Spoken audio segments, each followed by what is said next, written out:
Ngayon naman kasama po natin ang weather specialist na si Chris Perez at tanungin natin tungkol sa mga detalye dito sa Bagyong Tisoy. Chris, magandang gabi. Magandang gabi rin, Kim, at sa ating mga taga-subaybay. Ang magdudulot ba ng baha itong Bagyong Tisoy pagpasok dito sa Metro Manila? Well, posible yan, Kim. No? Alam naman natin mga ilang lugar sa Metro Manila ang medyo low-lying areas, particularly itong Kamanaba area. No? So, hindi lamang sa Metro Manila, kundi halos sa lahat ng dadaanan ng bagyong ito, areas under warning signals number 3 and 2, posibleng makaranas ng mga pagbaha or in some cases, pagguho ng lupa, lalo na yung mga areas na malapit po sa gilid ng bundok. Itong eye wall o yung pinaka-damaging na bahagi ng bagyo, anong oras natin mararamdaman dito sa Metro Manila? Bagamat hindi natin inaasahan direktang tatama yung eye wall or mahagip itong Metro Manila, ang pinaka-inaasahan natin, the nearest distance nito will be at around 5 in the afternoon, around 140 kilometers ang layo dito sa Metro Manila. Now, kapag nagkaganon, asahan pa rin natin yung ine-estimate nga natin na kalakasan ng ulan, posible magsimula bukas ng alas 11 ng umaga onwards. Posible bang humina ang bagyo pag ito'y dumaan sa Bicol? Well, sa ngayon na nakikita nating senaryo ay ma-maintain niya lang yung typhoon intensity hanggang makalagpas ito sa landmass ng Southern Luzon. Yung gradual na paghina, inaasahan natin kapag patungo na ito sa West Philippine Sea.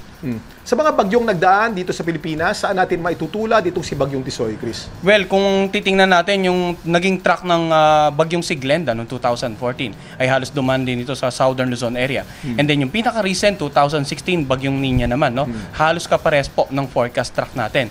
Kaya yung mga damages na nadulot na doon, hindi lamang sa Metro Manila, kundi sa neighboring provinces, some areas over Central and Southern Luzon, yun din yung inaasahan natin na posibleng maranasan nating mga kababayan. Mga maraming tubig na ulan na posibleng magdulot ng pagbaha, pagguho ng lupa, malakas na hangin na pwedeng magpatumba ng poste ng kuryente, makapagbunot ng mga puno, makasira ng mga bahay na yari sa lumang kahoy, makatanggal din ng mga bubong. So ilan lamang yan sa mga hazards na pwedeng maranasan ng mga kababayan natin, lalong-lalo na nga yung mga kababayan natin under areas with warning signals number 2 and 3. Ito mga taga Metro Manila natatakot, ito ba'y katulad ng Bagyong Ondoy?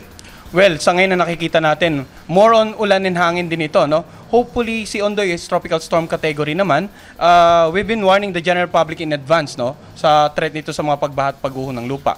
Ang nakikita natin, magiging mabilis kasi yung pagkilos nito. So, posibleng magdulot man ito ng pag-ulan, pero hopefully, hindi kasing grabe nung bagyong si Ondoy. But nevertheless, kailangan paghandaan po natin lahat ng worst case scenario nitong particular na bagyo na ito. Chris, maraming salamat. Maraming salamat din po at magandang gabi. Ted, yan ang pinakabago magmula sa Pag-asa. Balik sa inyo dyan sa studio. Kuya Kim, tanong lang ha.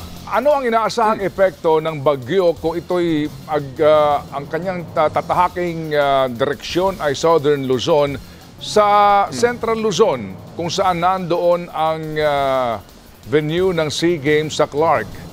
Ano ang epektong inaasahan natin sa usapin ng hangin at ulan? Kabayan, Ted, natanong ko kanina dun sa press con ng Pag-asa, ang lapad nitong bagyo o yung radius ng bagyo, ito may lapad ng mga 400 kilometers. So kahit na ang mata nito ay nasa southern portion ng Luzon, sa lapad ng hangin o ng sirkulasyon nito, apektado pa rin ang Central Luzon. Magkakaroon pa rin ng pag-ulan dito sa Central Luzon. Ngunit hindi kasing lakas ng ulan sa Southern Luzon at dito sa Metro Manila, Ted. Inaasahan natin na by Wednesday, gaganda na ang panahon sa Luzon.